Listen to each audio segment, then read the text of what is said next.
భాగవత సారోదర గ్రంథాన్ని విసరీతుల వారు రచించారని తిరుమల తిరుపతి దేవస్థానం మాజీ కార్యనిర్వహణ అధికారి సతీమణి గోపికా ప్రసాద్ స్వీయ పర్యవేక్షణలో పునరుద్ధరణ చేయడం జరిగిందని రాజమండ్రి ఉత్తరాది మఠాధికారి సుధా పండితులు విజయ్ సింహాచార్ చెప్పారు.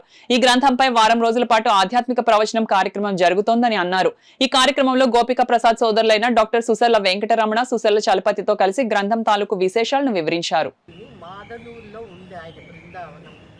ఆయన రచించి సాంస్క్రిట్లో రోజు ఒక భాగవత శ్లోకం సామాన్యులు అందరూ ఒకటి చదవాలి అన్న ఉద్దేశంతో మొత్తం 365 శ్లోకాలు రచించారు ఆయన విష్ణు తీర్థుల వారు.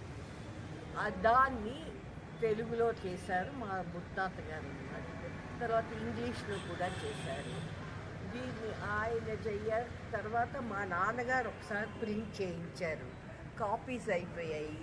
అప్పుడు మా వారు ఏం చేశారంటే ఇంగ్లీష్ కాపీని టీటీడీ ద్వారా రెండోసారి ప్రింట్ చేయించారు. తెలుగులోమో మాదే గురు గోవింద విఠల్ దాస్ సేవా సంస్థ అని ఒకటి ఆ కాలంలో మాది ఉండేది. దాని ద్వారా తెలుగులో ఒకసారి ప్రింట్ చేయించాము. అవన్నీ అయిపోయాయి ఆ కాపీస్ అన్నీను. అందుకని ఇప్పుడు this is the 4th publication నేను ప్రింటింగ్ అన్నమాట. దీన్ని చేయించి దీని ద్వారా విజయ్ సింహాచారి అని రాజమండ్రిలో మన సుధా పండితులు ఉన్నారు.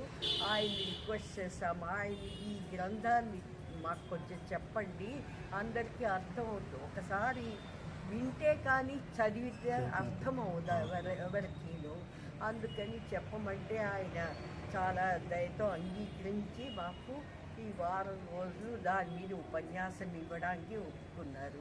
ఇవన్నీ కూడా సత్యాత్మ తీర్థుల వారి ఆశీర్వాదంతో అవుతుందని మాకు వాళ్ళ ఆశీర్వాదం ఎప్పుడూ ఉండాలని కోరుకుంటున్నాను.